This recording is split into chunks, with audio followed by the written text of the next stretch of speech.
Então, retomando, nós vamos na aula de hoje dar prosseguimento ao exame dos princípios fundamentais dos recursos, examinando um princípio que nós não tínhamos estudado até agora, que é o da fungibilidade, que é um princípio importante do direito recursal.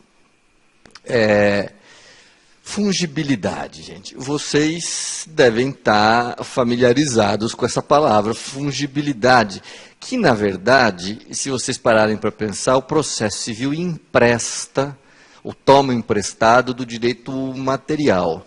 É no Código Civil que se usa, primeiramente, a expressão fungibilidade para diferenciar dois tipos de bens. Existem os bens fungíveis e os bens infungíveis. Só lembrando, a fungibilidade está associada aqui mesmo, quer dizer, ela traduz que ideia?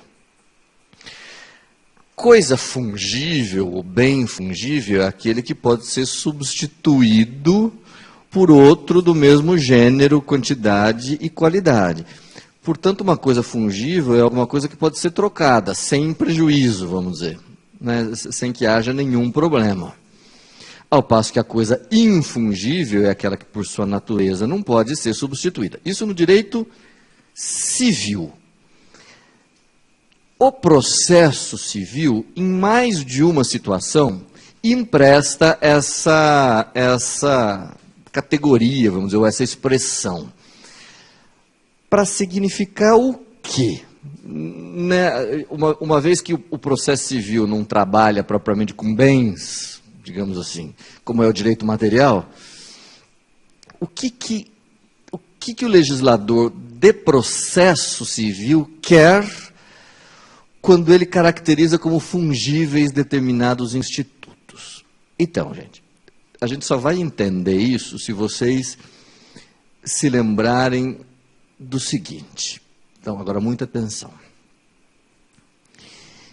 Existe uma regra fundamental do processo civil de que o juiz fica adstrito àquilo que é pedido, que, no fundo, é uma decorrência do princípio da inércia do Poder Judiciário. Quer dizer, o Poder Judiciário é inerte, evidentemente, a parte provoca o juiz e ele fica limitado a agir no âmbito, nos limites dessa provocação que lhe foi feita.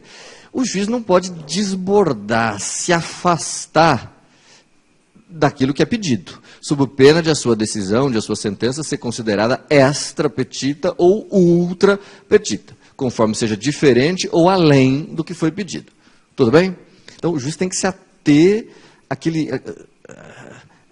aos limites do que foi pedido, né?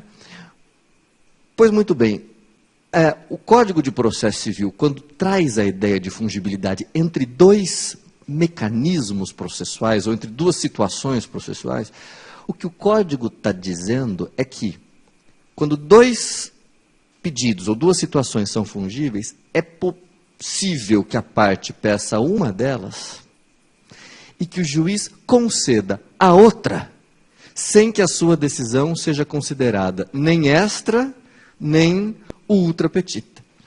Então, vejam, toda vez que vocês encontrarem no Código de Processo Civil situações de fungibilidade entre duas pretensões ou entre duas situações, isso quer dizer que o juiz tem liberdade de conceder uma coisa no lugar da outra, sem que a sua decisão tenha qualquer vício, qualquer problema.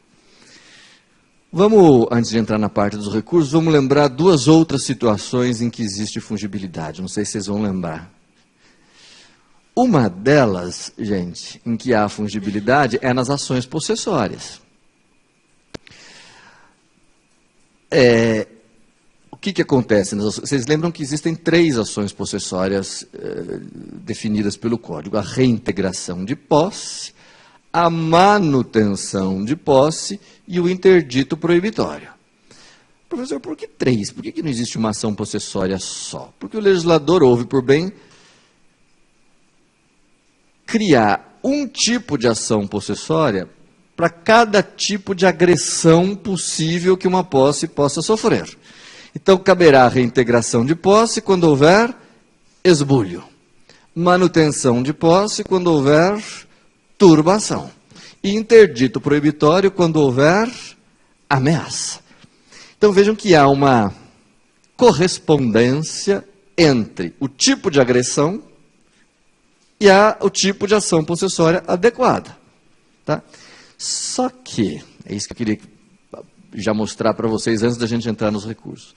Muito sabiamente, muito prudentemente, o legislador se deu conta de que, na prática, nem sempre vai ser muito fácil distinguir quando que há esbulho, quando que há turbação, quando que há ameaça.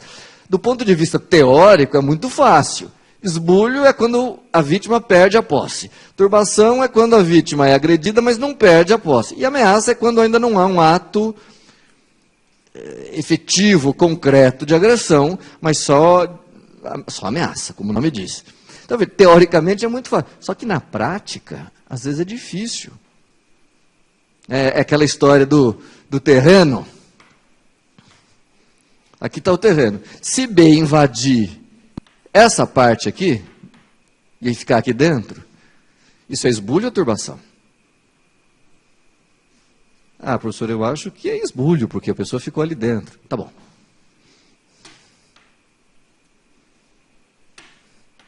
Se a invasão for aqui, isso é esbulho ou turbação? Ah, professor, eu acho que ainda é esbulho, que a pessoa está lá dentro. Agora vamos a um argumento A de terror. O invasor, está aqui a divisa do terreno, o invasor entra. E ele calça 44. E ele fica ali dentro. Isso é esbulho ou turbação?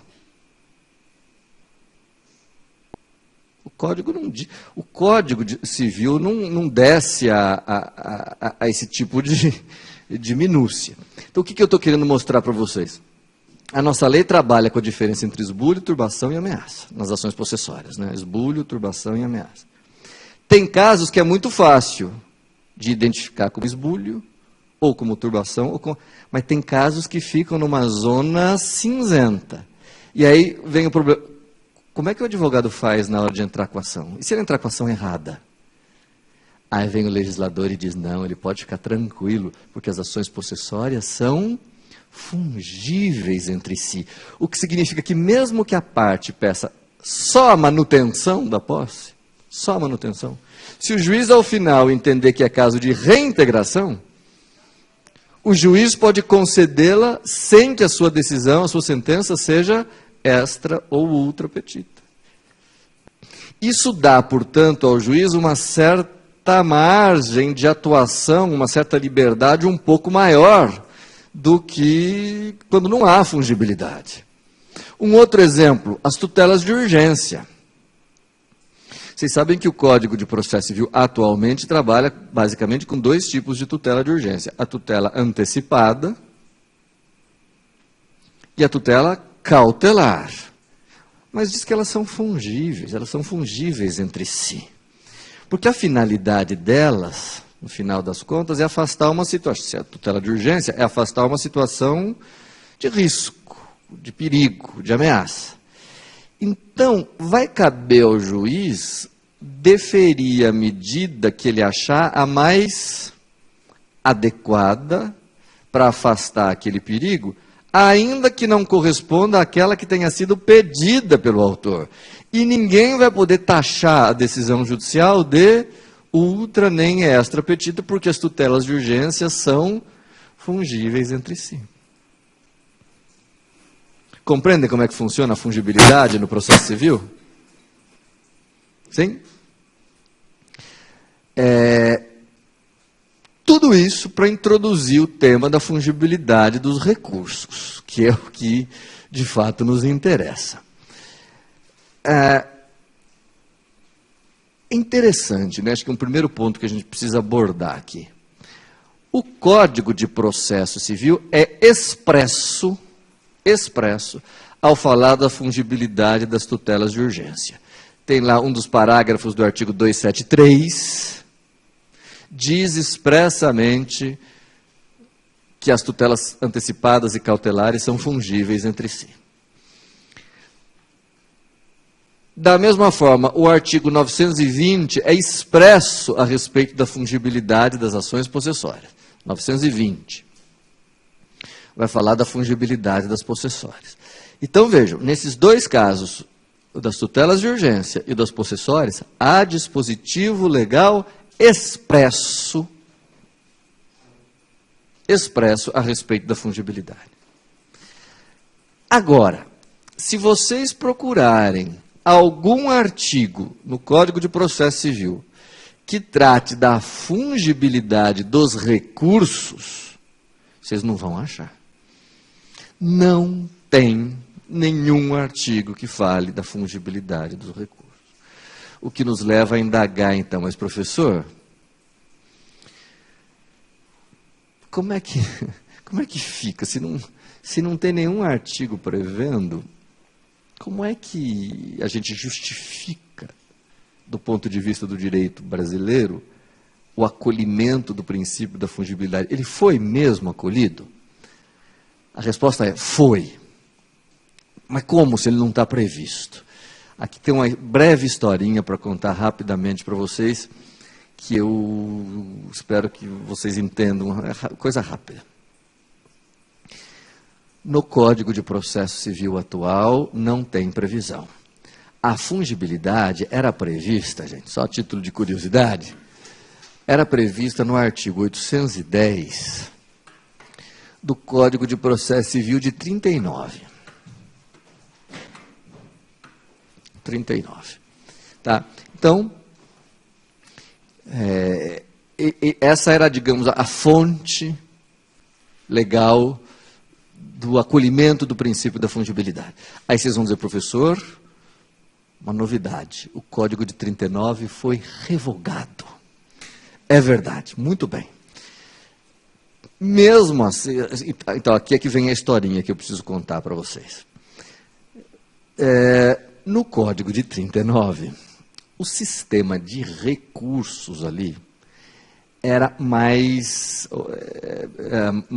impreciso do que no Código atual. O próprio legislador, ao criar o sistema de recursos, tinha ciência de que em determinadas situações poderiam surgir dúvidas, no Código de 39, sobre qual o recurso cabível. O sistema recursal do Código de 39 era meio confuso, vamos dizer assim. Então, num gesto de humildade, o legislador de 39 era como se ele dissesse assim, bom, criei esse sistema de recurso. Não é dos melhores, não é muito preciso, não é muito perfeito. Mas já que é assim, eu, artigo 810, determino que os recursos sejam fungíveis entre si. De tal forma que se a pessoa, o interessado, o advogado, entrar com o recurso errado, não tem importância, o juiz conhece de um recurso pelo outro. Era isso que tinha, desde que não haja, dizia o artigo 810, má-fé ou erro grosseiro. Desde que não haja má-fé ou erro grosseiro.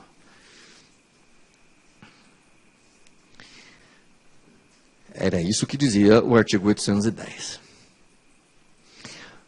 Quando foi feito o Código de 73, o Código atual, o Código que está em vigor, é preciso admitir que o sistema recursal era muito mais preciso. Porque funcionava assim.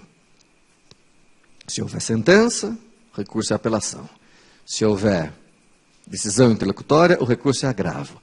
E, dizia o legislador, não tem como errar, porque sentença é o ato que põe fim ao processo e a decisão interlocutória é o ato que tem caráter decisório, mas não põe fim ao processo. Portanto, nunca mais vai surgir dúvida a respeito de qual recurso adequado. O que significa dizer, pensou o legislador de 73, que o princípio da fungibilidade não será mais necessário, uma vez que eu estou criando um sistema tão claro que ninguém mais vai ter dúvida. Por isso, o legislador de 73 baniu, achou que não precisava mais do princípio da fungibilidade. E não o mencionou no seu texto. E aí o código entrou em vigor, o Código Novo entrou em vigor em 1974. O problema é que, veja se vocês entendem o que eu vou dizer, por mais técnico, por mais perfeito que tenha sido o novo sistema recursal, o sistema recursal do novo código, mesmo assim continuaram existindo, num número muito menor do que antes, é verdade, mas mesmo assim continuaram existindo situações de dúvida sobre qual o recurso adequado. Determinadas situações em que uma parte da doutrina dizia que o recurso adequado é agravo, outra parte da doutrina dizia que o recurso adequado é o de apelação. E aí surgiu um problema. Bom, se continuam existindo situações de dúvida objetiva, de dúvida concreta, como fazer na hora de interpor o recurso? Quer dizer, se uma determinada circunstância, metade da doutrina diz que ali cabe agravo, outra metade diz que cabe apelação, como é que o advogado fica? Foi então que os juristas, os processualistas, recuperaram, como chama? Ressuscitaram, reintroduziram, digamos assim, o princípio da fungibilidade. Não mais como dispositivo legal, porque não tem previsão, mas como um princípio de natureza, como uma regra de natureza doutrinária e jurisprudencial. Passando-se, no entanto, agora a exigir para a aplicação do princípio da fungibilidade um único requisito fundamental. Então, aqui agora a gente já entra no como é que se aplica esse princípio da fungibilidade. Gente,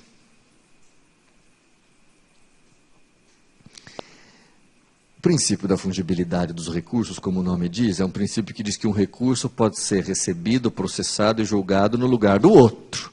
Quer dizer, é possível que a parte entre com agravo e o judiciário receba e processe e julgue como apelação sem que haja nenhuma decisão ultra nem extra petita. Agora, fundamental, não é possível aplicar esse princípio da fungibilidade sempre, em qualquer circunstância, conhecendo de um recurso pelo outro, mesmo quando a parte erre. É um recurso de aplicação hoje em dia relativamente rara, porque para que ele seja aplicado, para que a fungibilidade possa ser aplicada, é preciso, grifem, anotem isso, que haja dúvida objetiva, acho que a palavra objetiva aqui é fundamental, dúvida objetiva a respeito de qual o recurso adequado numa determinada situação.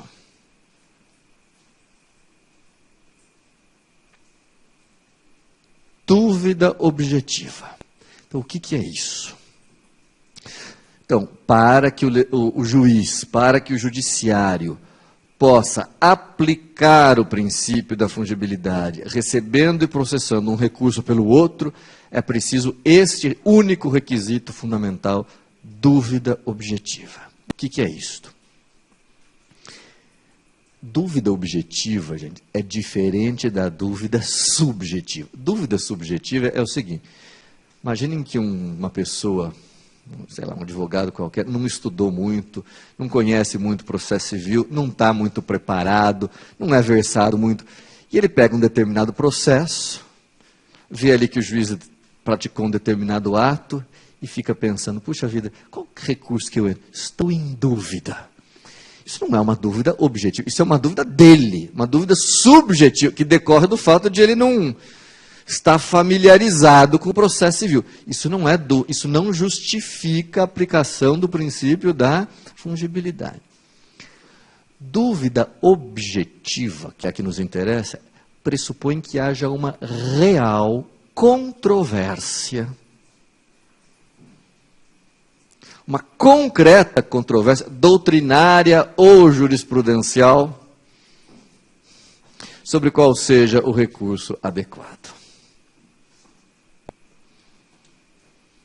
Real controvérsia. Quer dizer, é preciso que alguns doutrinadores entendam que o recurso é um, outros doutrinadores entendam que o recurso é outro. Dúvida concreta, dúvida objetiva.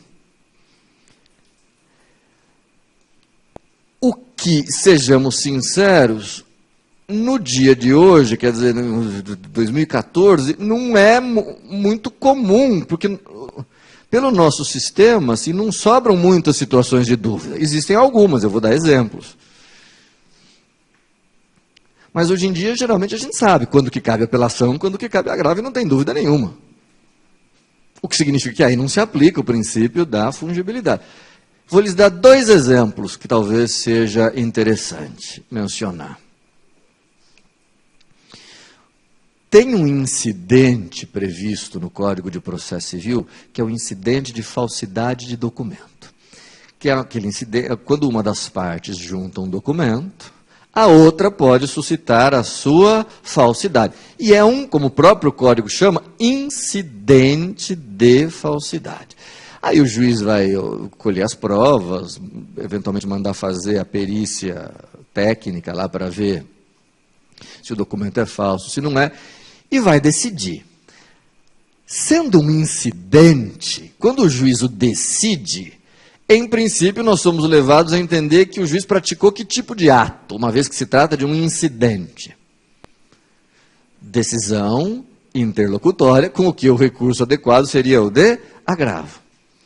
Mas o artigo 395 do Código de Processo Civil, 395, diz que o juiz julgará proferida sentença nesse incidente. Sentença. 395. Sentença. E isso gera uma dúvida que até hoje não está resolvida. Porque uma parte da doutrina diz que se está escrito que é sentença, é porque é sentença. Portanto, uma parte da doutrina entende que qual é o recurso adequado? Apelação. Mas uma outra parte da doutrina diz que o código errou. Que onde ele disse sentença, ele quis dizer decisão interlocutória. E, portanto, o recurso aí seria o agravo. E há controvérsia. Bom, se há controvérsia, como é que a gente resolve? O advogado pode ficar tranquilo, aplica-se o princípio da fungibilidade.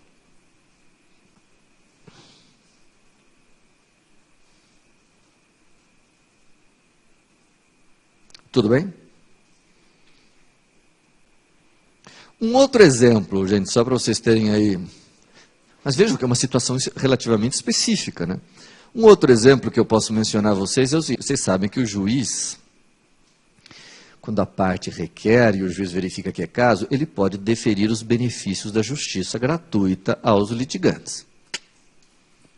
Ah, tem previsão lá numa lei antiga, a Lei 1060, a lei da assistência judiciária, é uma lei 1060, que está em vigor, bastante conhecida. Tá bom, então o juiz defere, verificando que é caso, defere a gratuidade da justiça. O adversário do beneficiado pela justiça gratuita pode impugnar, dizendo que o juiz não deveria ter deferido, que a pessoa tem dinheiro, que a pessoa pode, etc. Então pode haver uma impugnação, que é autuada em apenso. E que é um incidente do processo. Que o juiz vai ter que decidir.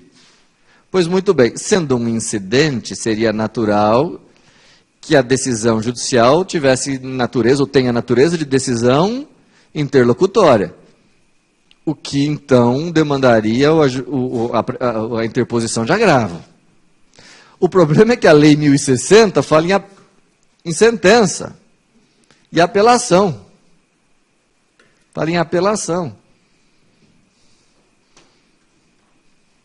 E aí está formada a controvérsia. Por quê? Porque uma parte da doutrina diz, bom, está escrito que é apelação, então vou apelar. É a apelação que é o recurso cabível. Tem outra parte da doutrina que diz que esse dispositivo da Lei 1060 não foi recepcionado pelo Código de Processo, que o Código de Processo Civil é mais atual. e que então essa decisão tem que ser interlocutória. E o recurso aí seria o agravo. Se existe essa dúvida, bom, eis um exemplo em que temos uma dúvida, não é uma dúvida que está na cabeça de uma pessoa, é uma dúvida que se revela nas divergências doutrinárias. Aí aplica-se o princípio da fungibilidade. Então vocês já estão percebendo que ele tem uma aplicação mais restrita do que talvez a gente pudesse, em princípio, imaginar. Tá? É só mesmo em casos controvertidos. E por isso mesmo, como ele só tem essa aplicação restrita, e para casos em que existe dúvida, não, a maioria da doutrina tem entendido que não é mais necessário para se aplicar o princípio da fungibilidade, uma coisa que era exigida no Código de 39, hoje não é mais, para a maioria da doutrina, que é a seguinte, olhe para cá, deixa eu ver se eu sou claro.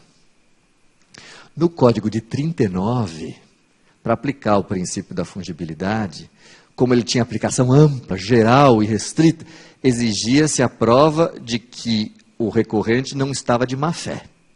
E como é que ele provava que ele não estava de má fé? Vocês concordam comigo que há recursos com prazos diferentes? Por exemplo, agravo e apelação não têm o mesmo prazo. Agravo, prazo de 10 dias, e apelação, prazo de 15. Então, como é que o recorrente provava que estava de boa fé? Seja qual fosse a opção dele, seja pelo agravo, seja pela apelação, ele interpunha no prazo menor, querendo demonstrar que não estava querendo se beneficiar com a ampliação do prazo ao escolher o de prazo mais longo. Então, era a forma, no Código de 39, que o recorrente tinha para demonstrar que estava de... Ele dizia, eu não estou querendo ganhar mais prazo, tanto que eu estou interpondo o recurso no prazo do recurso menor. Ainda que eu prefira interpor apelação, eu vou interpor a apelação no prazo do agravo, para dizer que não estou me beneficiando. O Código atual não exige isso, a doutrina atual não exige isso. Por quê? Porque a fungibilidade tem essa aplicação restrita em casos em que há efetivamente dúvida. Então, a boa-fé não está em interpor o recurso em prazo maior ou em prazo menor. A boa-fé está em só se aplicar o princípio da fungibilidade quando houver efetivamente dúvida concreta.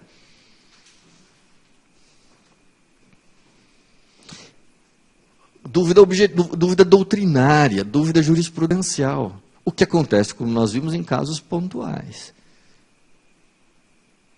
Nesses casos, o juiz pode aplicar a fungibilidade sem verificar se a pessoa está de boa ou de má fé. São tão específicos os casos e com essa exigência de haver controvérsia, matéria controvertida, que a boa-fé é presumida. Tá?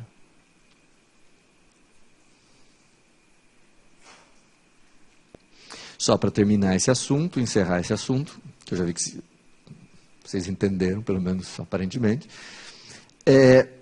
não tem importância, gente, nos casos em que cabe a aplicação do princípio da fungibilidade, como nesses dois exemplos que eu dei, da justiça gratuita e do incidente de falsidade, quando couber a aplicação do princípio da fungibilidade, não tem importância que os recursos fungíveis entre si sejam interpostos perante órgãos diferentes. Como assim? Os dois exemplos que eu dei, da falsidade e da impugnação à gratuidade da justiça, há uma dúvida se cabe apelação ou se cabe agravo. Tá? Acontece que muitas vezes a apelação e o agravo, pelo menos o agravo de instrumento, não são interpostos da mesma maneira. A apelação é interposta onde? Perante o órgão a quo, e o agravo de instrumento perante o órgão ad quem. Aí então surge a pergunta, como é que faz para aplicar o princípio da fungibilidade se os recursos são interpostos perante órgãos diferentes? Fácil, né? Se a pessoa interpõe agravo de instrumento no tribunal, ela interpôs no tribunal. Se o tribunal entender que não é caso de agravo de instrumento, mas de apelação, o que o tribunal faz? Baixe para o primeiro grau, devolve para o primeiro grau, para que aquilo seja recebido e processado como apelação. e vice-versa. Isso se resolve. Isso não atrapalha, nem muito menos impede a aplicação da fungibilidade. Tá?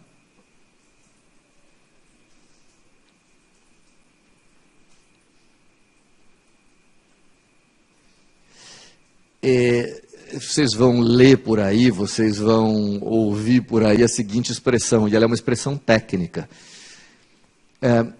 Se não há dúvida objetiva, se não há controvérsia, e a pessoa interpõe o recurso errado, o juiz não aplica o princípio da fungibilidade, dizendo que aí houve erro grosseiro. Parece uma expressão ofensiva, né? Alguns advogados até se ofendem, mas é uma expressão, a expressão que era usada no artigo 810 do Código de Processo Civil. Então, às vezes o juiz põe lá, deixo de receber o recurso e deixo de aplicar o princípio da fungibilidade porque houve erro grosseiro. Aí o advogado peticiona, excelência, não precisava ofender também, né? Não é ofensa nenhuma. Essa expressão é usada no Código de Processo Civil, é uma expressão legal. Tá. Ultimamente, até prefiro substituir erro grosseiro pela expressão erro inexcusável, que no fundo é a mesma coisa, mas que ofende menos. Então, erro inexcusável é sinônimo. Tudo bem? Então, eu acho que esses são os principais princípios, vejam que são poucos, os princípios fundamentais do direito recursal. Pelo menos esses são os mais importantes. Não vou falar do princípio do duplo grau de jurisdição, porque esse a gente fala ou examina quando estuda os princípios gerais do processo civil. Então, não sei se vocês lembram, tem os princípios gerais do processo, isonomia, contraditório, acesso à justiça, e existem os princípios específicos do recurso. Os específicos do recurso, os principais são esses que nós abordamos. Tá? E quero começar a examinar com vocês na aula de hoje um tema capital, fundamental da teoria geral, e um dos temas mais complicados, se preparem, que é o dos efeitos dos recursos sobre o processo, sobre a decisão. Efeitos dos recursos.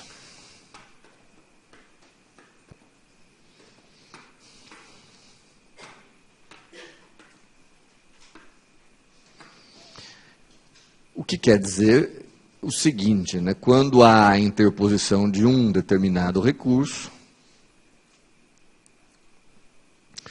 o que isso traz de efeito para a decisão e para o andamento do processo, né?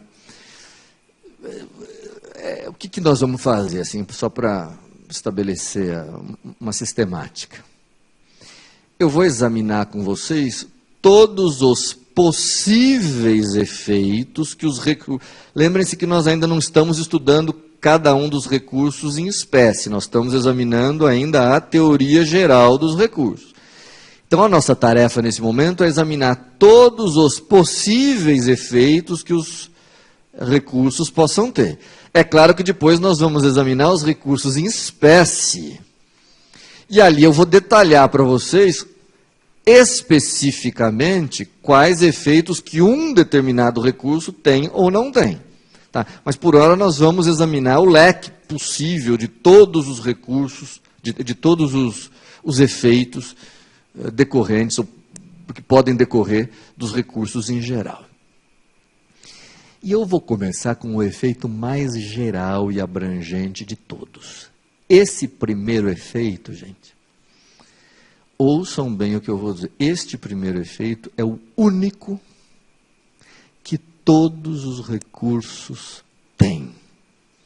É o único efeito que a gente pode dizer que é da essência, que é inerente a todos os recursos. Então, com relação a este primeiro efeito, nós não temos dificuldade para identificar quais têm e quais não têm, porque todos têm. Alguém sabe, alguém imagina qual seja este efeito que é inerente, que é da essência? É o efeito devolutivo. Exatamente. É o mais abrangente de todos. E é o único que é inerente. Devolutivo. Porque ele consiste exatamente no efeito de devolver ao tribunal, devolver ao judiciário. Devolver ao judiciário o exame, a apreciação das questões suscitadas no recurso.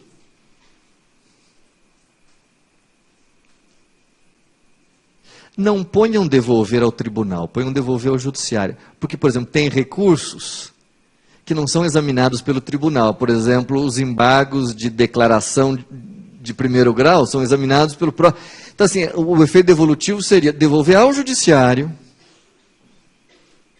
seja de que grau for, devolver ao conhecimento do judiciário o exame daquilo que seja objeto do recurso, das questões suscitadas no recurso. Vocês conseguem imaginar algum recurso que não tenha esse efeito? Não, porque isso é da própria essência dos recursos, fazer com que a questão seja reexaminada, apreciada pelo próprio Poder Judiciário.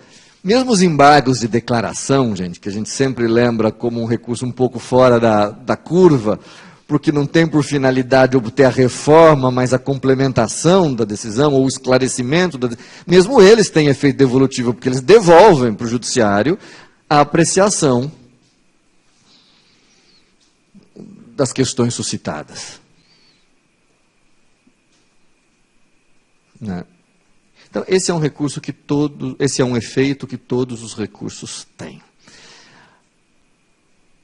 Agora, aparentemente, esse efeito é simples. Sim, eu poderia me limitar a dizer para vocês o seguinte: o efeito devolutivo é isso, é voltar para o judiciário, voltar a reabrir a questão suscitada, né, para que o judiciário a examine. Mas esse efeito, gente, tem uma complexidade, tem camadas, vamos dizer, que exigem uma explicação mais detalhada. Então, primeira coisa que vocês precisam saber, para que vocês conheçam na sua integralidade o efeito devolutivo, é preciso que vocês saibam que ele tem dois aspectos, ou dois braços, duas vertentes, né? Que é o aspecto extensão e o aspecto profundidade. Profundidade. Extensão e profundidade. Tá? Então, quando se fala em efeito devolutivo, é preciso que vocês saibam que ele tem esses dois aspectos, essas duas faces. Né? Que consistem em quê, professor? Antes de falar delas, gente, é preciso que vocês estejam bem firmes no seguinte. Todo mundo lembra, espero, que quando a gente examina os elementos que servem para identificar uma ação, a gente se depara com 3 elementos, né, que são as partes, autor e réu, o pedido, que é a pretensão posta em juízo, que é aquilo que eu quero alcançar, o que eu almejo, e existe a causa de pedir, que são os fatos e o direito em que o meu pedido se sustenta, em que ele está embasado. Vocês lembram disso? Pois bem, por que eu estou falando isso? Porque o efeito devolutivo na extensão e na profundidade está associado a esses elementos da seguinte maneira. No que concerne à extensão, o efeito devolutivo está associado com a questão do pedido. Pedido. Ao passo que na profundidade, O efeito devolutivo está associado com a causa de pedir. Já explico. Tá?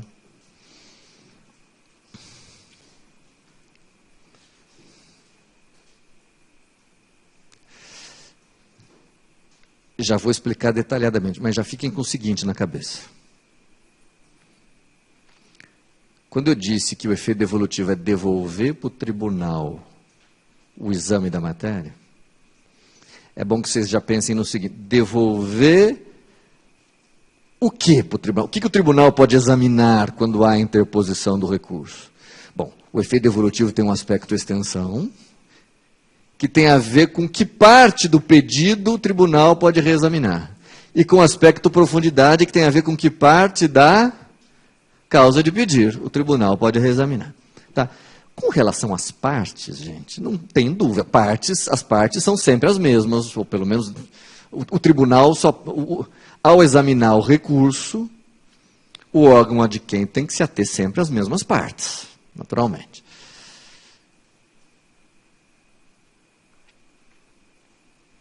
Tudo bem até aqui? Então, vamos tomar uma situação concreta.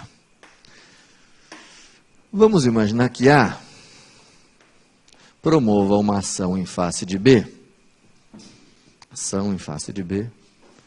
formulando 2 pedidos. 2 pedidos. Ele está cobrando de B a dívida X e a dívida Y. 2 pedidos. Então, vejam, estamos diante de uma situação em que há a chamada cumulação de pedidos. Até aqui tudo bem?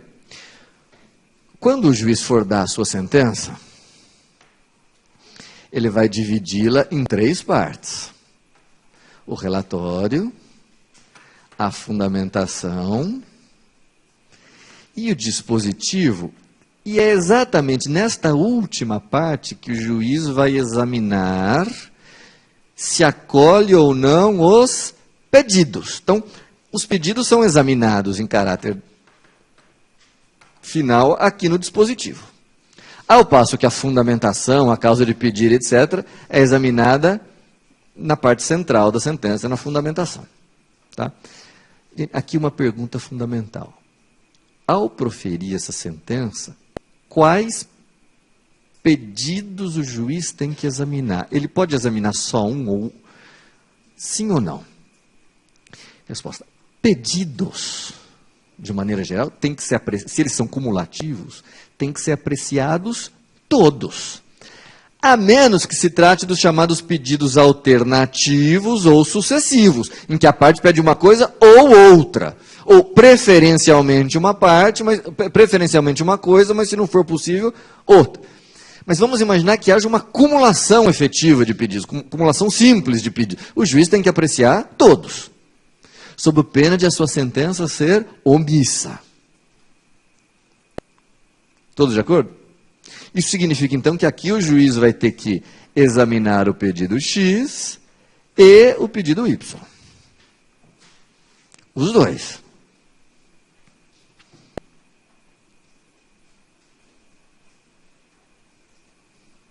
Agora, outra pergunta importante. Vamos imaginar que o juiz acolha os 2 pedidos, defira os pedidos X e Y. Se o réu não se conforma, cabe a ele interpor recurso de apelação. Pois bem, ao interpor apelação, caberá a este réu, na apelação, gente, definir a extensão do seu recurso. O que quer dizer definir a extensão do seu recurso? Indicar para o tribunal quais os pedidos que ele quer que o tribunal reexamine. Porque pode ser que a apelação seja total, mas pode ser que a parte recorrente se conforme com parte da decisão e não se conforme com outra parte. E, portanto, interpõe uma apelação parcial, relativa a apenas um dos pedidos. Estão entendendo o que eu estou querendo dizer? Então, veja, quando eu falo em efeito devolutivo no aspecto extensão quer dizer que parte do dispositivo eu estou impugnando, que parte do dispositivo eu quero que o tribunal reexamine. O dispositivo todo ou apenas uma parte dele, uma das pretensões, uma das coisas que nele foi examinada? Por que isso é fundamental? Por que é fundamental definir essa extensão? Porque esta extensão vai limitar os poderes do órgão adquém. O órgão adquém só vai poder reexaminar o recurso na extensão em que ele foi interposto. O órgão adquém não vai poder dar ao recurso uma extensão maior do que a que foi dada pelo recorrente. Isso significa dizer o seguinte: se a apelação versar só sobre o pedido Y, o tribunal não vai poder reexaminar o pedido X.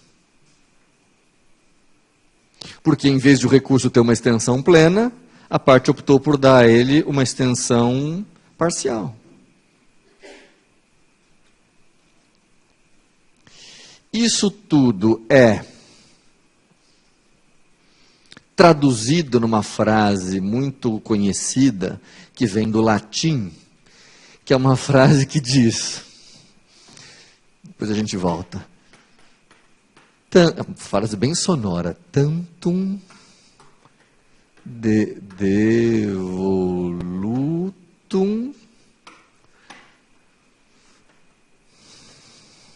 quantum apelatum. Já ouviram essa frase? Que quer dizer, o tribunal, o órgão adquém, fica adstrito a examinar o recurso na extensão que ele tenha sido interposto.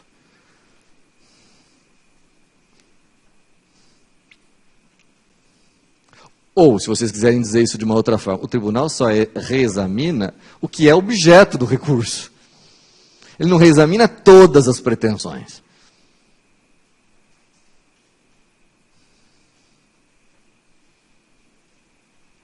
Se vocês pararem para pensar, no fundo,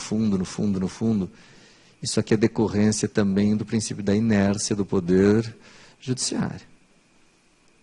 Então, vejam se vocês entendem o que eu vou dizer. O poder judiciário é inerte. Quando a pessoa entra com a ação, ela define o âmbito de atuação do judiciário. O judiciário só pode atuar dentro daquela ação proposta. Aí o juiz, dentro da ação proposta, profere a sua sentença. E aí o recorrente vai trazer para o órgão adquém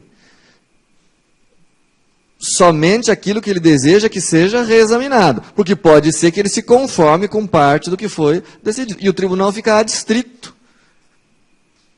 A ação, o processo só continua vivo nos limites do recurso. Deu para entender isso? Então, até aqui, eu acho que não deve ter havido grandes dificuldades e grandes surpresas. Onde a coisa fica um pouco mais complicada é no efeito devolutivo, no aspecto profundidade. É aqui que nós temos que nos deter. Então, efeito devolutivo no aspecto profundidade. Tem relação com o reexame das causas de pedir.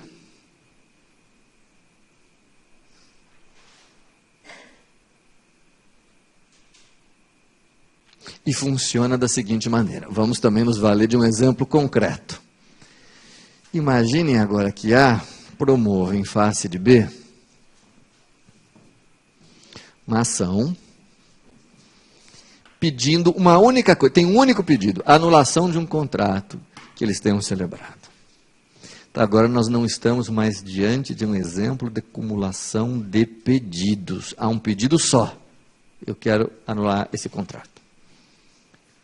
Vocês concordam comigo se eu disser que é possível que o autor, na petição inicial, apresente mais de uma causa de pedir para o acolhimento desse pedido? Por exemplo, ele pode pedir anulação do contrato por duas razões autônomas. Por exemplo, quem que lembra de uma causa de anulabilidade. Sei lá, tem um relativamente incapaz não assistido. Vocês sabem que quando há um relativamente incapaz, ele precisa ser assistido. Não sendo assistido, o contrato é anulável. E, além disso, o autor alega que houve coação. A coação, vocês sabem que é um vício de vontade, um vício de consentimento, que também torna o negócio jurídico anulável. Tudo bem? Vejam, gente, agora prestem muita atenção. Qual é a diferença entre este exemplo e o exemplo anterior das dívidas X e Y? No exemplo anterior havia 2 pedidos. A cobrança da dívida X e a cobrança da dívida Y. O que significa que no dispositivo o juiz tinha que apreciar os 2. Aqui nós temos um pedido só. O que significa que no dispositivo o juiz só vai examinar uma coisa, que é a anulação do contrato. Só que digamos, esse pedido está sustentado por 2 causas de pedir autônomas. Quais? Relativamente incapaz e coação. E o que é muito importante, essas 2 causas de pedir são independentes. O que significa dizer que para que o juiz acolha o pedido, não é preciso que ele acolha as 2 causas de pedir, já que cada uma delas por si só já é suficiente para a procedência do pedido de anulação. Estão de acordo? Quer dizer, não é preciso que haja um relativamente incapaz e a coação. Basta que haja um relativamente incapaz ou a coação, qualquer uma delas ensejará a anulação do contrato.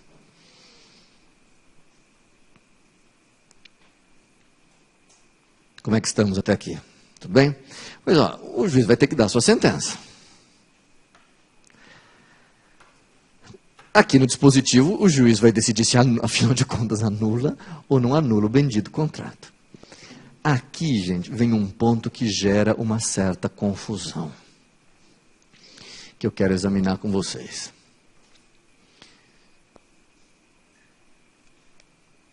Havendo mais de uma causa de pedir, mais de uma causa, sendo que cada uma delas por si só já é suficiente, se comprovada, para o acolhimento do pedido, a minha pergunta é, quando o juiz proferir a sentença, ele forçosamente tem que examinar as 2 causas de pedir, ou se ele verificar que uma só já está comprovada, ele já pode proferir sentença? Essa é uma questão interessante. Porque, não sei se vocês concordam comigo, eu acho esse exemplo da lousa interessante, porque, vamos voltar a ele aqui, isso. Rigorosamente, se vocês pararem para pensar, cada uma dessas 2 causas de pedir, se provada, enseja o acolhimento do pedido, certo?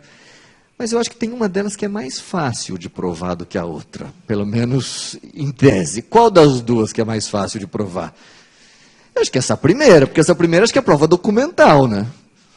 Incapacidade relativa, basta juntar a certidão de nascimento do contratante. Ao passo que a coação geralmente é mais delicada, porque exige prova testemunhal, pessoas que tenham presenciado, etc. Então, o que eu queria que vocês acompanhassem comigo? Vamos imaginar que esse processo foi correndo, petição inicial, contestação, réplica, etc.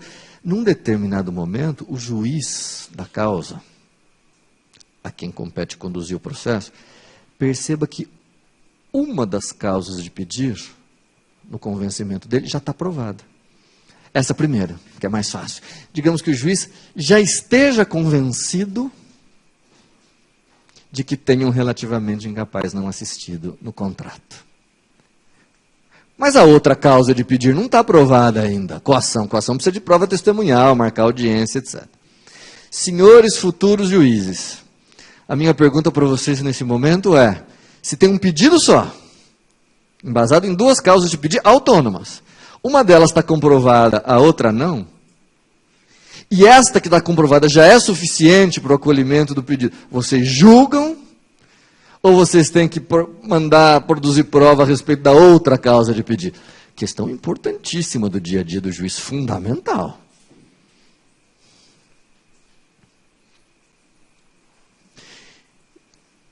Gente, um dos princípios do direito processual é o princípio da economia. O processo tem que ser o mais econômico. Já estou até respondendo para você. O processo tem que ser o mais econômico possível. O juiz não precisa. Não precisa. Nós vamos ver, inclusive, quando a gente tratar dos embargos de declaração, eu vou repetir isso para vocês. O juiz não precisa examinar todos os fundamentos, todas as causas de pedido, mas apenas aquelas que sejam necessárias e suficientes para embasar a sua sentença.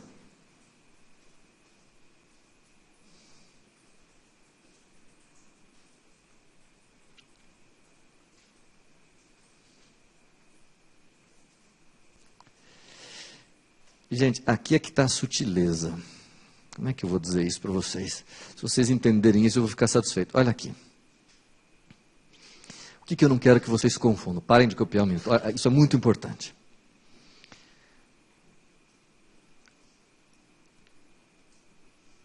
Tem dois fundamentos para o acolhimento do pedido. Quais são?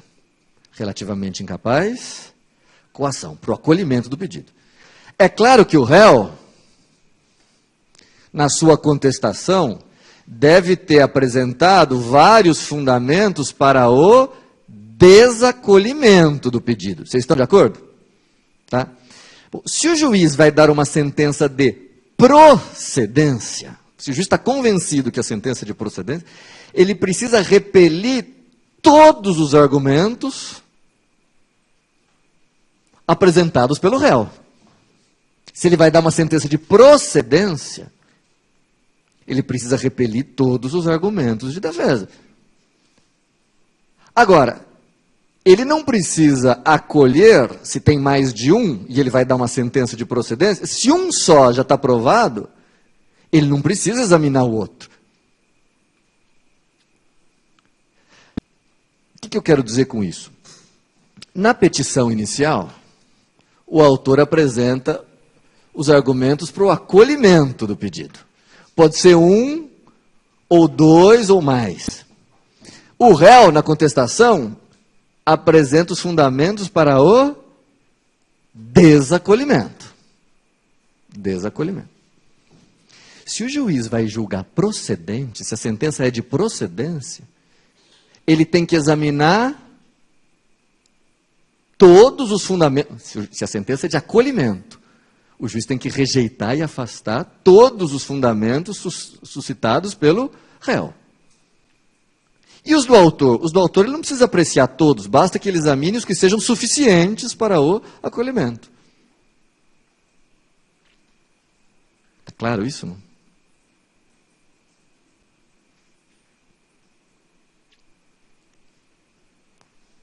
Deixa eu falar isso de uma outra maneira, talvez isso fique mais claro agora. Gente, ó, se A promove ação contra B, de anulação do contrato, embasado no fato de haver um incapaz e haver coação, agora é muito importante. Gente, o autor está formulando o seu pedido, o autor, com base em dois fundamentos: incapacidade e coação. Para que o juiz possa dar uma sentença de improcedência, agora sim, se o juiz quiser dar uma sentença de improcedência, ele tem que examinar quais fundamentos apresentados pelo autor. Os dois. Para dar uma sentença de improcedência, ele tem que repelir os dois. Por quê? Porque o pedido de procedência tem dois fundamentos. Então, se ele quiser dar uma sentença de improcedência, ele precisa repelir ambos.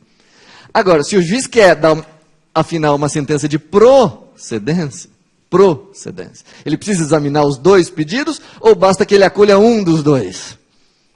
Basta que ele acolha um, porque um só já é suficiente para o acolhimento.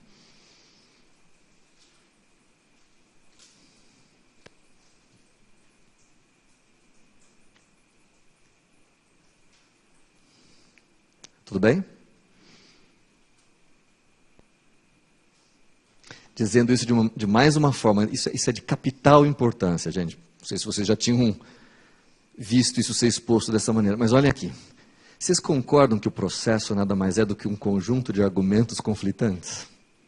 Uns trazidos pelo autor, outros trazidos pelo réu. O juiz vai dar uma sentença, no qual ou ele vai acolher o pedido do autor, ou ele vai acolher o pedido do réu. Ao dar sua sentença, ao proferir a sua sentença, o juiz vai se deparar com uma floresta de argumentos, de um lado e de outro. E ele vai se posicionar de um lado ou de outro. Quer dizer, ele vai acolher uma das pretensões e refutar a outra. Ao proferir a sua sentença, ele tem que refutar nela todos os argumentos que sejam contrários à sua conclusão.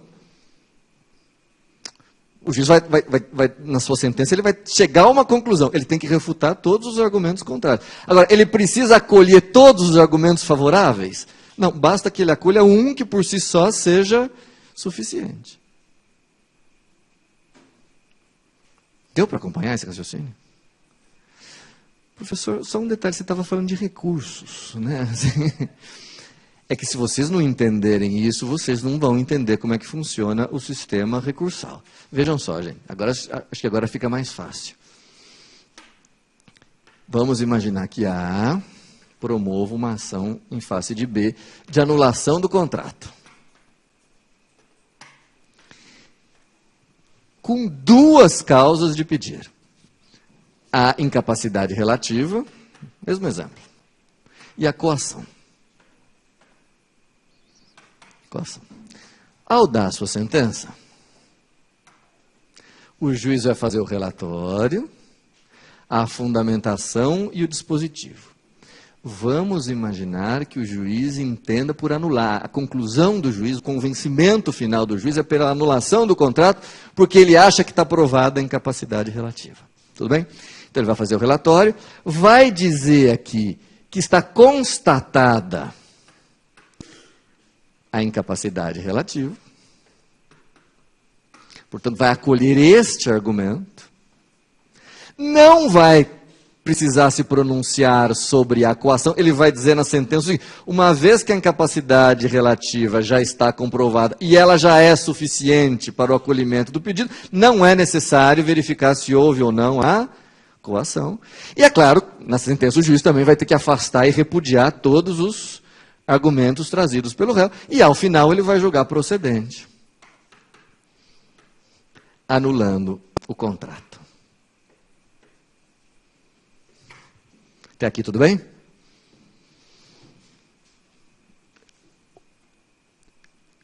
Deixa eu falar uma frase fundamental aqui para ver se vocês entendem. Vocês concordam se eu disser que o juiz de primeiro grau só não precisou apreciar a questão da coação porque ele acolheu o argumento da incapacidade? Se ele não tivesse acolhido o argumento da incapacidade, se não tivesse ficado provada a incapacidade, ele teria que examinar a questão da coação. Então há um nexo lógico aqui. Ele dispensou o exame de uma das causas de pedir, porque ele entendeu que a outra causa de pedir estava comprovada. Tá? Ora, vamos imaginar que o réu B apele. Apela. É claro que o réu vai apelar pedindo ao tribunal que julgue o pedido de anulação improcedente. Esse é o objeto, essa é a extensão da apelação. Tá? O que o apelante quer? Que a sentença seja reformada de procedência para improcedência. Chegando lá no tribunal, como é que os membros do tribunal vão fazer? Bom, eles vão constatar que o juiz deu pela procedência com base na incapacidade relativa. O tribunal vai examinar os autos e vai verificar o seguinte: essa sentença se sustenta? Está provada a incapacidade relativa? Se o tribunal entender que sim, o tribunal vai negar provimento à apelação. Mas vamos supor que o tribunal, esse é o ponto central, gente. Vamos imaginar que o tribunal, examinando melhor os autos, com mais cuidado, com mais cautela, etc., perceba uma coisa que o juiz não tinha percebido. O juiz anulou o contrato por incapacidade de uma das partes, mas o juiz não percebeu que essa parte tinha sido emancipada. Tem uma escritura de emancipação. Portanto, o juiz errou ao anular o contrato por incapacidade, porque não tem incapacidade. Aí vem o ponto central. O tribunal vai afastar a incapacidade, certo? Mas ao afastar a incapacidade, o tribunal automaticamente vai reverter de procedente para improcedente? Por que que não? E a resposta é não mesmo. Porque a partir do momento em que o tribunal afasta a questão da incapacidade, ressurge a outra questão, cuja apreciação não tinha sido necessária antes, que é a questão da coação. Portanto, o recurso vai devolver ao conhecimento do tribunal, se necessário, não só os fundamentos que o juiz examinou em primeiro grau, mas os fundamentos que porventura o juiz não tenha examinado porque entendeu desnecessários.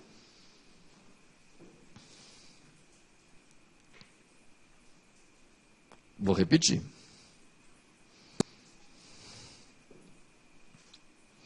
Se vocês acompanharam o meu raciocínio até agora, vocês perceberam que o primeiro grau não precisou acolher, não precisou examinar uma das causas de pedir, porque ele acolheu a outra.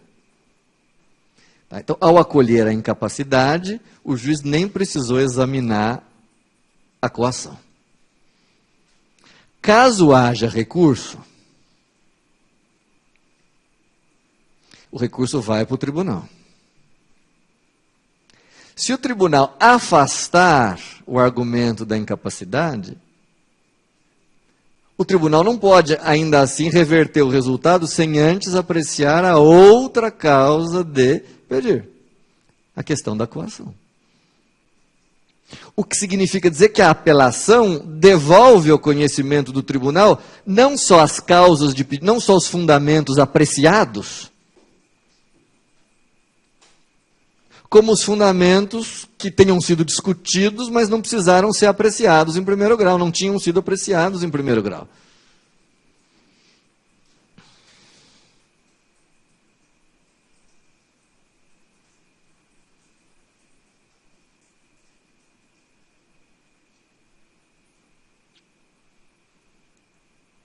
É esse o aspecto de profundidade do recurso. Devolve o exame de todos os fundamentos.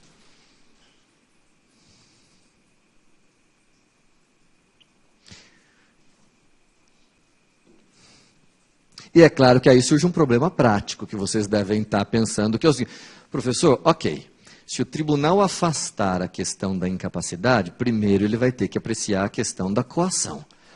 Ora, como é que o tribunal eventualmente vai apreciar a questão da coação se ela não foi examinada em primeiro grau? Resposta: 1.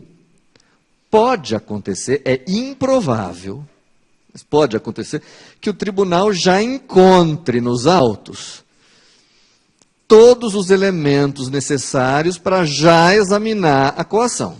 Pode ser. Sei lá, o tribunal entenda que a coação já está com elementos suficientes para examinar. A causa já está madura para o exame da questão da coação. Se for assim, o que o tribunal faz? Examina a questão da coação, ou acolhendo ou afastando.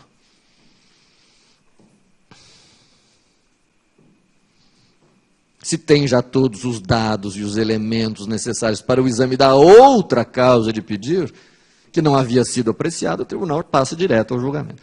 Mas o mais provável é o quê? Que a questão da coação não tenha sido instruída ainda suficientemente, não haja elementos. Até porque a primeira instância entendeu que não precisava apreciar a questão da coação, portanto não colheu, não amadureceu a causa suficientemente. Aí o que restará ao tribunal fazer? Aí o tribunal afasta a questão da incapacidade, mas diz que não tem elementos suficientes para examinar a coação, anula a sentença, devolve para o primeiro grau, para que a causa agora, para que sejam colhidas agora os elementos necessários a respeito da coação. Então volta para o juiz, para que agora a questão fique, volte, ressurja a questão da coação, que o juiz de primeiro grau não tinha precisado examinar, porque tinha acolhido ao outro fundamento. Vejam que não é.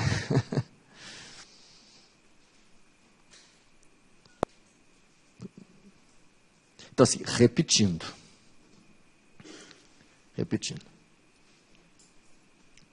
Quando há um recurso, ele devolve. Resumindo. Eu disse para vocês que o efeito devolutivo tem dois aspectos. O aspecto extensão e o aspecto profundidade. O aspecto extensão tem a ver com o que mesmo? Com o pedido, portanto, com o dispositivo. E ele vai ter a extensão que a parte lhe der, o que significa dizer que a parte pode manifestar inconformismo contra todo o dispositivo ou contra apenas uma parte do dispositivo. E o tribunal fica adstrito a examinar o recurso na extensão que a parte lhe der. O tribunal só vai reexaminar a parte do dispositivo que tiver sido objeto de impugnação, de recurso. O que a parte se conformar, o tribunal não reexamina. Isso é o aspecto extensão. No aspecto profundidade, o recurso devolve ao tribunal o exame de todos os fundamentos apreciados na fundamentação. Não só os que foram apreciados, como os que não foram, mas poderiam ter sido. Tá? E aí, se o tribunal tiver elementos para examinar esses fundamentos que não tinham sido apreciados antes, o tribunal já examina. Se o tribunal não tiver elementos, ele baixa para que, em primeiro grau, esses elementos sejam colhidos.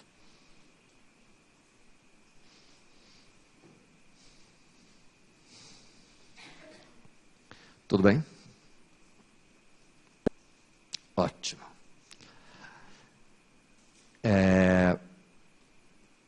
Ficou claro? Maravilha.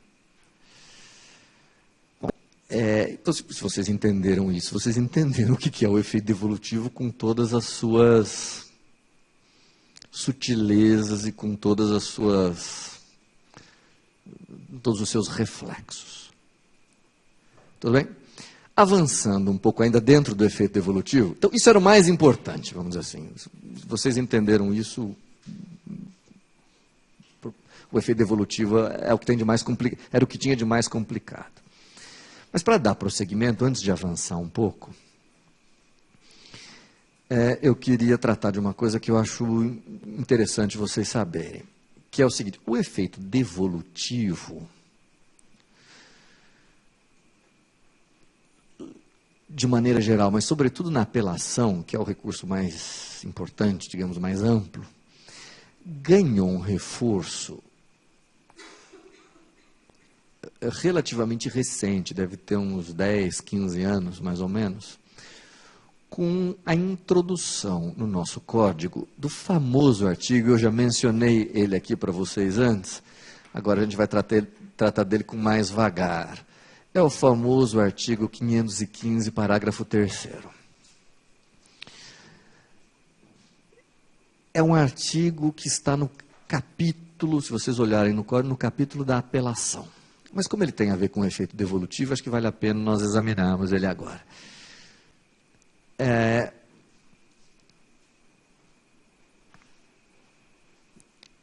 O que é esse artigo 515, parágrafo 3º? Por que ele foi tão polêmico quando ele foi trazido para o Código? Por que ele gerou tanta discussão?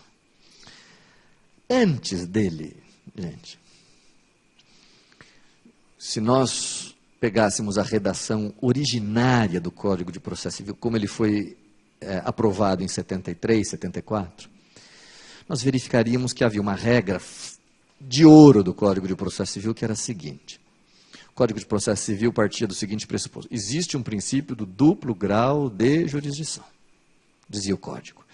Sendo assim, se o juiz de primeiro grau, de primeira instância, julgasse o processo extinto, primeiro grau,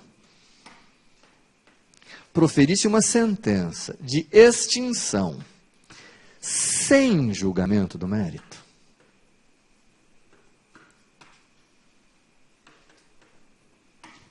sem julgamento de mérito. Isso significava que o primeiro grau não tinha se pronunciado sobre o que é mérito mesmo? Pedido. Então, isso significa que a primeira instância, o primeiro grau de jurisdição, recebeu ali um processo, mas detectou nele algum problema, algum vício, alguma imperfeição, e pôs fim àquilo sem examinar o pedido. Não houve pronunciamento de primeiro grau a respeito do pedido. Ora, pela redação originária do CPC, se houvesse apelação, e isso fosse para o segundo grau,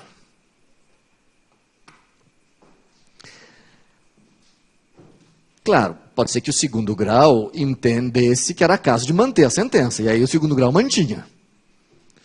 Mas vamos imaginar, o que interessa para nós, vamos imaginar que o segundo grau entendesse que o juiz errou ao extinguir o processo sem julgamento de mérito.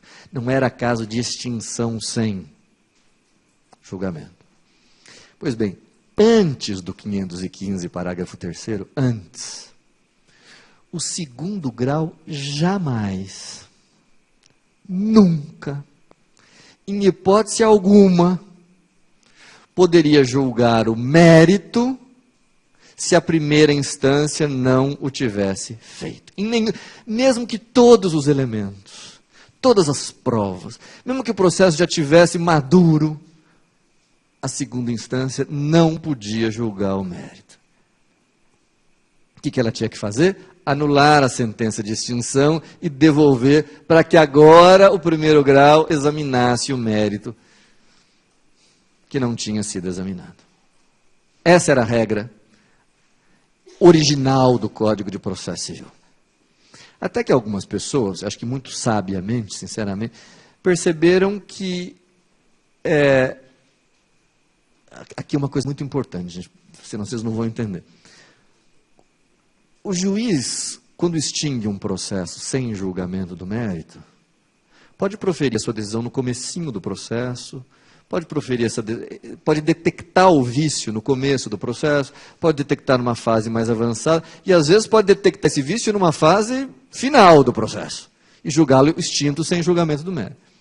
O que algumas pessoas muito inteligentes perceberam foi o seguinte: há casos em que o juiz extingue o processo sem julgamento do mérito, não numa fase inicial, não quando o processo está no começo, mas já numa fase madura, numa fase avançada, em que todos os elementos de prova já estavam nos autos, mas o juiz entende que tem um vício ali e julga aquilo extinto. Em casos assim, havendo apelação e constatando o tribunal que não era caso de extinguir sem julgamento do mérito, como já estão todos os elementos ali, seria perda de tempo mandar de volta para o primeiro grau. Porque quem vai dar a última palavra mesmo era quem? É o tribunal. Então o artigo 515, parágrafo 3º, vem e diz assim: quando há uma sentença de extinção sem julgamento do mérito, a parte apela, isso vai para o tribunal, verificando o tribunal que não era caso de extinção sem julgamento do mérito, que precisa apreciar o mérito, cabe ao tribunal fazer o seguinte exame. O processo está num momento maduro o suficiente para que eu, tribunal, já possa examinar esse mérito, ou o processo ainda está numa fase inicial? Se o processo estiver numa fase inicial, se a causa não estiver madura, o que resta ao tribunal fazer? Devolver. Devolver para que o processo siga até amadurecer para poder ser julgado. Tá? Então, por exemplo, vamos imaginar que o juiz indeferiu o inicial. Se o juiz indeferiu a inicial e o autor apelou, indo para o tribunal não vai poder julgar o mérito, porque a causa não está madura, está em fase inicial ainda. Agora, vamos imaginar que o processo correu até o fim. Só que chegou na hora H, no fim, depois de colhidas as provas, o juiz acolheu uma preliminar e julgou o processo extinto. Mas as provas estão ali já. Havendo apelação, se o tribunal entender que não era caso de extinguir, como todas as provas, todos os elementos já estão ali, o que o tribunal pode fazer hoje, a partir do artigo 515, parágrafo 3º, encontrando a causa suficientemente madura, o tribunal julga o mérito, sem que a primeira instância o tenha feito.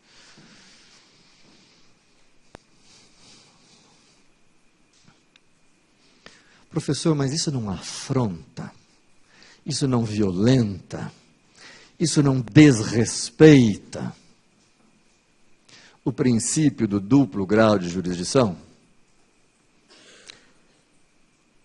Eu preciso que vocês lembrem que não há nenhum dispositivo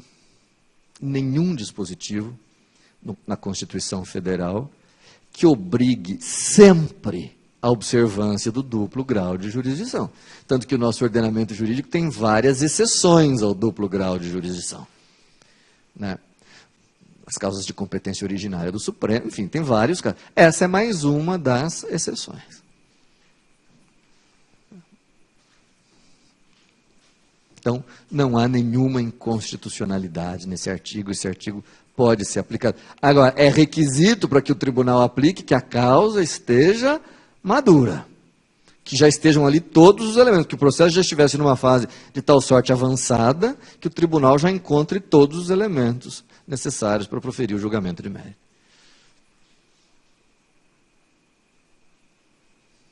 Tudo bem? Ótimo.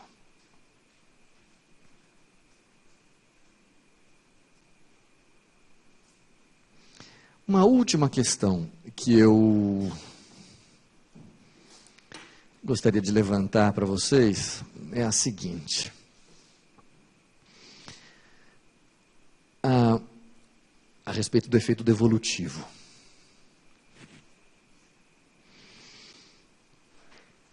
Existem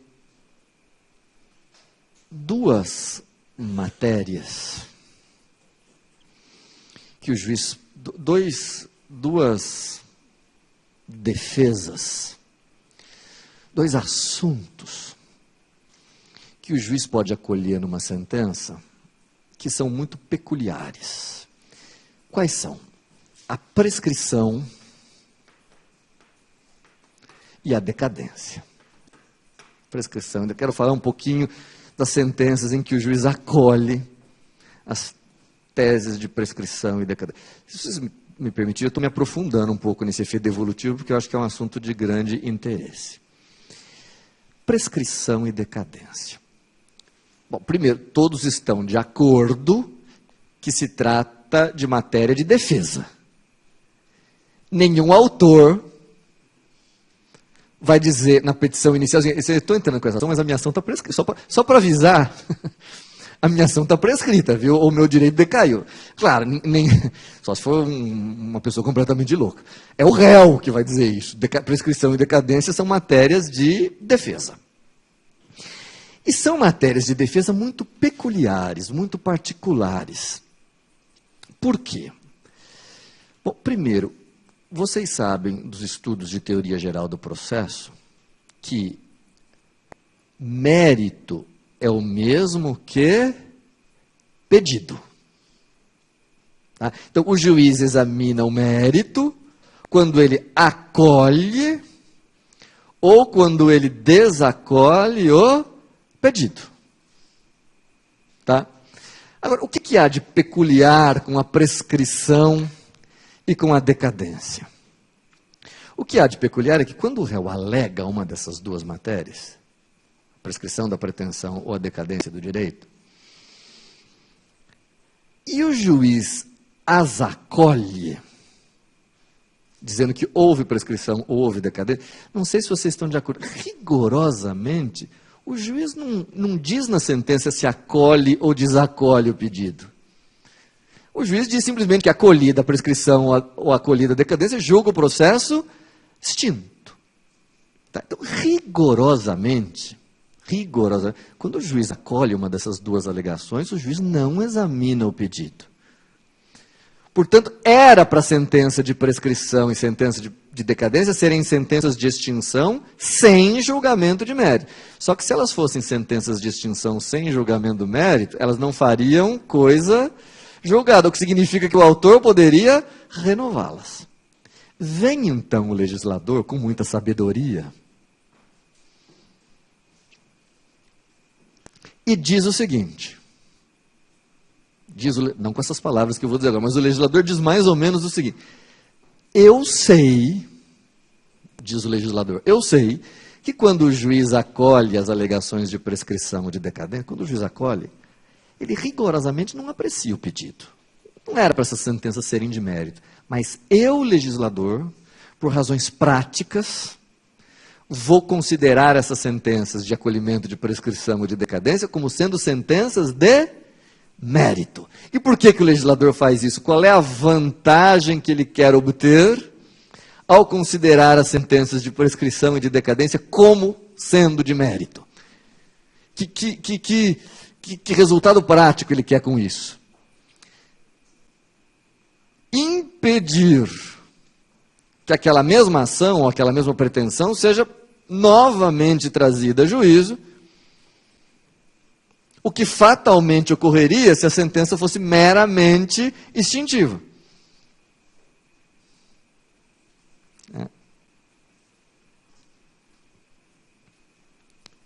Há um ilustríssimo processualista brasileiro, que é o professor Cândido Dinamarco, que diz, no fundo, as sentenças de prescrição e decadência são falsas sentenças de mérito.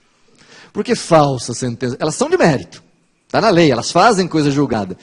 Mas elas são falsas ou aparentes, talvez fosse até mais adequado, aparentes sentenças de mérito, porque na verdade elas não examinam o pedido. Estão entendendo isso? Porque, professor, lembre-se que o nosso assunto hoje é recursos e efeito devolutivo, que hoje você está com uma tendência de fugir um pouco. Não, voltando ao assunto. Vamos imaginar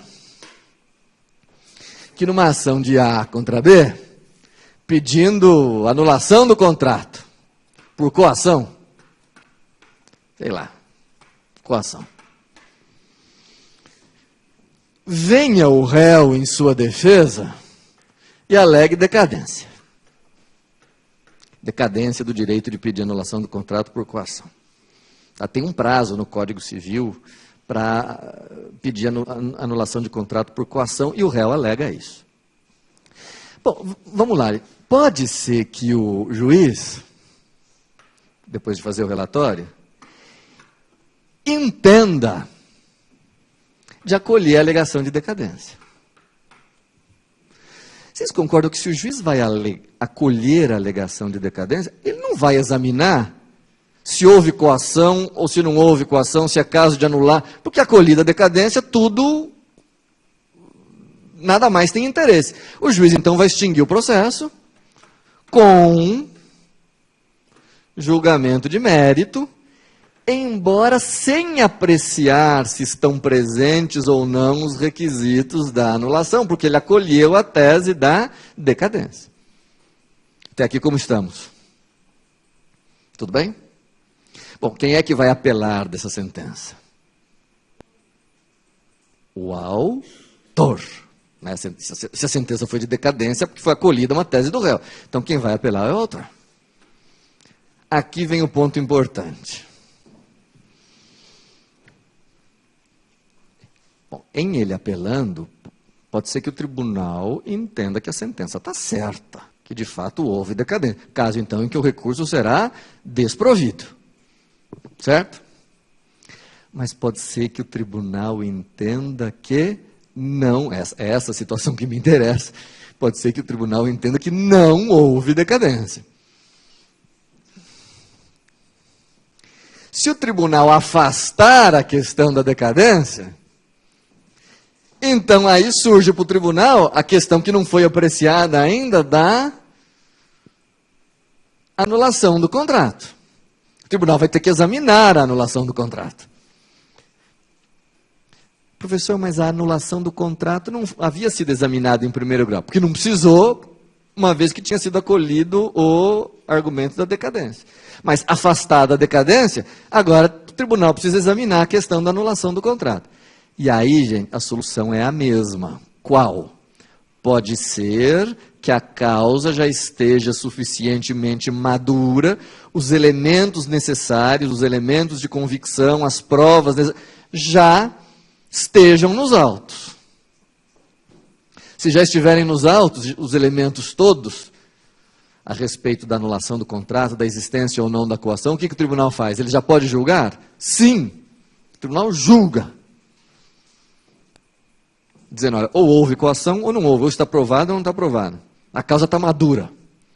Agora, mais provável, se os elementos de prova, de convicção a respeito da anulação do contrato ainda não tiverem sido produzidos, em primeiro grau, o que restará ao tribunal fazer? Anular a sentença, afastar a decadência, anular a sentença, dizendo que não foram colhidas as provas necessárias, e devolver para o primeiro grau, para que agora o primeiro grau dê prosseguimento ao processo, afastada a decadência, o tribunal colha, o juiz de primeiro grau colha os demais elementos necessários para poder examinar a anulação do contrato. Deu para acompanhar? Ótimo.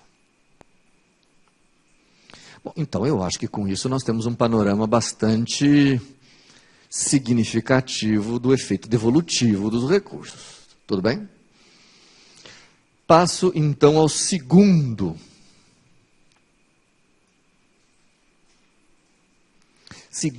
dos efeitos possíveis que um recurso pode ter, que é o efeito suspensivo. Efeito suspensivo.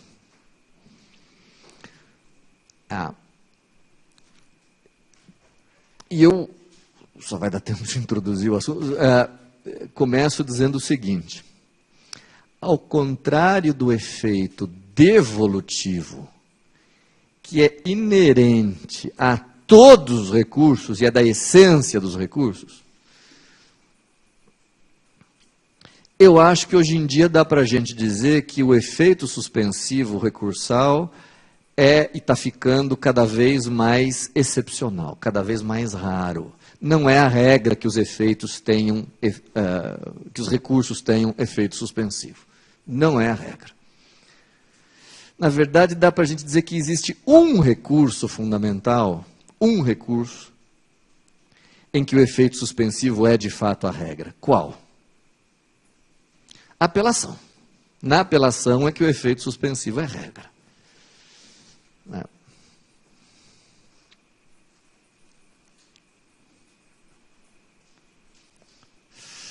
Agora,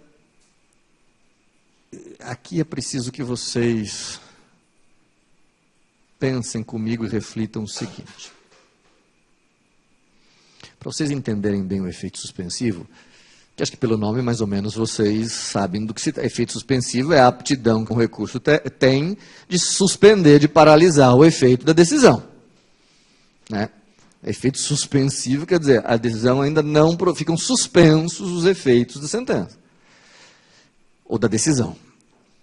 Né? Agora, é fundamental que vocês percebam o seguinte.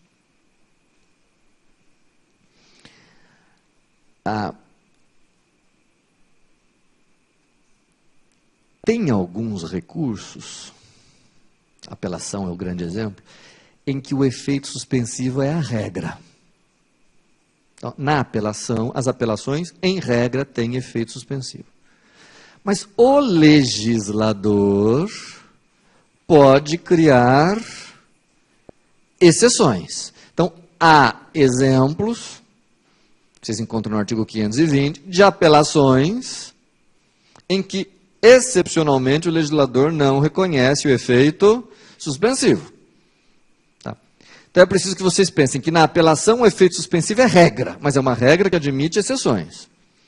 Que depois, oportunamente, a gente vai ver quando que a apelação não tem efeito suspensivo. Tem lá e tal. Agora, tem recursos, gente, em que acontece exatamente o contrário. Tem recursos que não têm efeito suspensivo. Não tem. Mas que, excepcionalmente, o legislador permite ao juiz ou ao tribunal que concedam, preenchidos determinados requisitos ou verificadas determinadas circunstâncias, concedam esse efeito, que normalmente eles não têm. Tá certo? Então, no fundo, isso do efeito suspensivo o que precisa verificar é qual é a regra, qual é a exceção.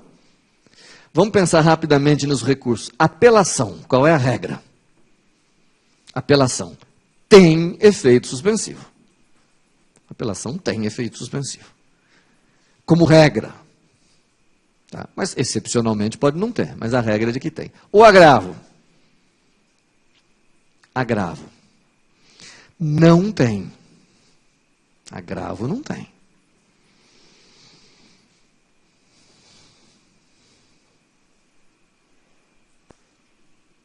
Excepcionalmente pode ter? Pode, mas a regra é de que não tenha. Embargos de declaração.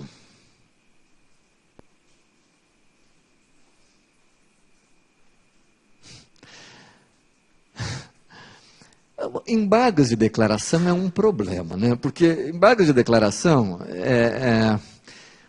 podem estar associados ou podem estar ligados a qualquer tipo de decisão. Quer dizer, pode haver embargos de declaração de uma decisão interlocutória, pode haver embargos de declaração de uma apelação, pode haver embargos de declaração de um acórdão, enfim. Então, assim, será que eles têm ou não têm efeito suspensivo? Acho que a resposta mais correta seria dizer depende. Depende. Por exemplo, embargos de declaração de uma sentença. Tem ou não tem efeito suspensivo? Embargos de declaração de uma sentença. A resposta é depende. Qual é o recurso que cabe contra a sentença? Apelação. Naquele caso, a apelação tem efeito suspensivo ou não tem efeito? É uma situação que segue a regra ou é uma situação excepcional do artigo 520? Bom, os embargos de declaração seguem a regra do recurso principal. Se o recurso principal tiver efeito suspensivo, os embargos de declaração terão. Se o recurso principal não tiver, os embargos de declaração não terão. Professor, não entendi. Então, eu explico de novo. O juiz dá uma decisão interlocutória. Cabe embargos de declaração contra a decisão interlocutória? Sim ou não? Sim. Tem uma decisão interlocutória. Cabe embargos de declaração? Cabe. Esses embargos de declaração terão efeito suspensivo? Bom, qual é o recurso principal que cabe contra a decisão interlocutória? Agravo. Agravo tem efeito suspensivo? Não. Então, os embargos de declaração? Não tem. Se for embargo de declaração contra a sentença. Bom, qual é o recurso principal contra a sentença? Apelação em regra tem efeito suspensivo? Tem. Então os embargos de declaração em regra terão. Tá. Bom, gente, eu vou ter que parar por aqui por causa do horário, mas então nós falamos sobre o efeito suspensivo da apelação, do agravo e dos embargos de declaração. Na próxima aula eu falo dos demais recursos, e aí a gente entra no efeito suspensivo, que tem muitas questões interessantes e importantes. Mas a gente tem que deixar para a próxima aula por causa do horário. Então a gente para por aqui, até lá.